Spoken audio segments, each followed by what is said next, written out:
తమిళనాడులో ప్రజల నమ్మకాన్ని విశ్వాసాన్ని చూరగొని 108 స్థానాలలో విజయం సాధించినటువంటి విజయ్ ముఖ్యమంత్రి పీఠానికి కొద్ది దూరంలో ఆగిపోయాడు. విజయ్కి కాంగ్రెస్ పార్టీ మద్దతు ఇచ్చింది. 5 ఎమ్మెల్యే స్థానాలు ఉంటే 5 ఎమ్మెల్యేలు మా మద్దతు ఉంటుందని చెప్పింది. అటు లెఫ్ట్ సిపిఎం సిపిఐ పార్టీలు, ఆ తర్వాత ఇంకొక ముస్లిం పార్టీ వాళ్ళు మేము మద్దతు ఇవ్వం, మేము డిఎంకేతో ఉంటామని చెప్పి వాళ్ళు చెప్పారు. ఇక్కడ మనం ఒకటి అర్థం చేసుకోవాలి, గతంలో మణిపూర్లో కానీ చాలా చోట్ల హంగ్ ఏర్పడ్డప్పుడు అక్కడ ఉన్నటువంటి గవర్నర్లు ఏం చేశారంటే మెజారిటీ సీట్లు సాధించినటువంటి వాళ్ళని ప్రభుత్వ ఏర్పాటుకు ఆహ్వానిస్తారు. ఆ తర్వాత ఇప్పుడు తమిళనాడులో కనుక విజయ్ కాకుండా బీజేపీ వాళ్ళకు ఆ సీట్లు వచ్చినుంటే ఇవాళ బీజేపీ వాళ్ళని ఎమ్మెల్యే ముఖ్యమంత్రి పీఠం మీద కూర్చుండబెట్టకపోతున్నారా అక్కడ ఉన్న గవర్నర్? మరి విజయానికి ఒక న్యాయము, బీజేపీకి ఇంకో న్యాయం. ఇంకా వీళ్ళు ఎవరు వచ్చినా పర్వాలేదట కానీ విజయ్ రావద్దట. వాళ్ళ కుట్రలు చూడరు ఎట్లా ఉన్నాయో. ప్రజలేమో విజయ్ని కోరుకున్నారు. ప్రజలు విజయ్ని కోరుకుంటే వీళ్ళేమో గవర్నర్ ఏమో లేలే నేను 118 మంది పూరాగా లెక్క తీసుకొస్తేనే నేను చేస్తా, నేను ఆహ్వానిస్తా అని చెప్పి గవర్నర్ చెప్తా ఉన్నాడు. ఇది ఎక్కడ న్యాయం? నాకు అవకాశం ఇవ్వండి, నేను బలం నిరూపించుకుంటా అని చెప్పి ఆయన చెప్పిండు క్లియర్గా. అలయన్స్ తీసుకుంటాడా, ఏం తీసుకుంటాడా అనేది ఆయన ఛాన్స్ ఇవ్వాలి కదా. ఆ ఛాన్సే ఇయ్యనని చెప్పి చెప్తా ఉన్నాడు గవర్నర్. ఇది క్లియర్గా నరేంద్ర మోడీ గారు ఆడుతున్నటువంటి కుట్ర.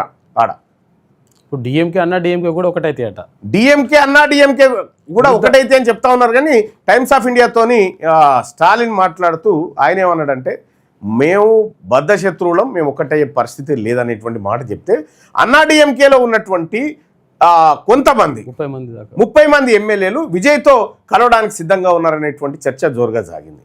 సో ఏ పార్టీకి సంబంధించి ఆ పార్టీ వాళ్ళు రిసార్ట్స్లలో తమ ఎమ్మెల్యేలను పెట్టుకొని వాళ్ళని కదలనీయకుండా చేస్తూ ఉన్నారు. ఏదేమైనప్పటికీ తమిళనాడు రాజకీయాన్ని చూసి మనం అర్థం చేసుకోవాల్సింది ఈ పొత్తులు ఈ గిత్తులు లేకుండా స్పష్టమైనటువంటి మెజారిటీ రేపు పొద్దున బీసీ ప్రభుత్వానికి రావాలి. లేకపోతే ఇవే డ్రామాలు జరిగి వాళ్ళంతా ఒకటవుతారు. నేను చెప్తా ఉన్నాగా, మళ్ళీ వాళ్ళంతా ఒకటవుతారు. అక్కడంటే బీసీ ప్రభుత్వాలు గుద్దుకున్నా తనుకున్నా వాళ్ళే కాబట్టి ఏం ఇబ్బంది లేదు. కానీ ఒక్కసారి విజయ్కి ఛాన్స్ ఇస్తే ఏమైంది? అక్కడ గవర్నర్ గారు విజయ్కి ఛాన్స్ ఇవ్వాల్సిందే. మెజారిటీ సీట్లు సాధించినటువంటి వాళ్లకు ప్రభుత్వ ఏర్పాటుకు అవకాశం కల్పించాలి. అది కల్పించడే లేదంటే ఇది వేరేంటే అసలు గవర్నర్కి విస్తృతమైనటువంటి అధికారాలు ఉన్నాయి దాంట్లో. మరి గత సాంప్రదాయాలు కూడా ఉన్నాయి కదా.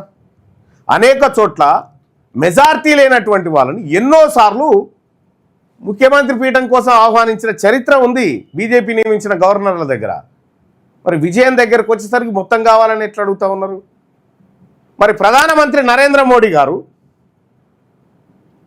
భారతీయ జనతా పార్టీకి మొన్న జరిగిన పార్లమెంట్ ఎన్నికలలో 280 సీట్లు రాలే. మరి 220 కన్నా ఏమో ఆగిపోయారు. మరి మొత్తం మీకు వచ్చేదాకా ఇస్తాను ఆగలే కదా. సో కాబట్టి తమిళనాడులో విజయ్కి ముఖ్యమంత్రిగా అవకాశం కల్పించాలి గవర్నర్ కల్పించాలి. వాళ్ళ కుట్రలు కుతంత్రాలు పాపం వాళ్ళ ఆయన కాన్వాయ్ కూడా తీసేసిరు. చాలా బాధపడుతుండు విజయ్.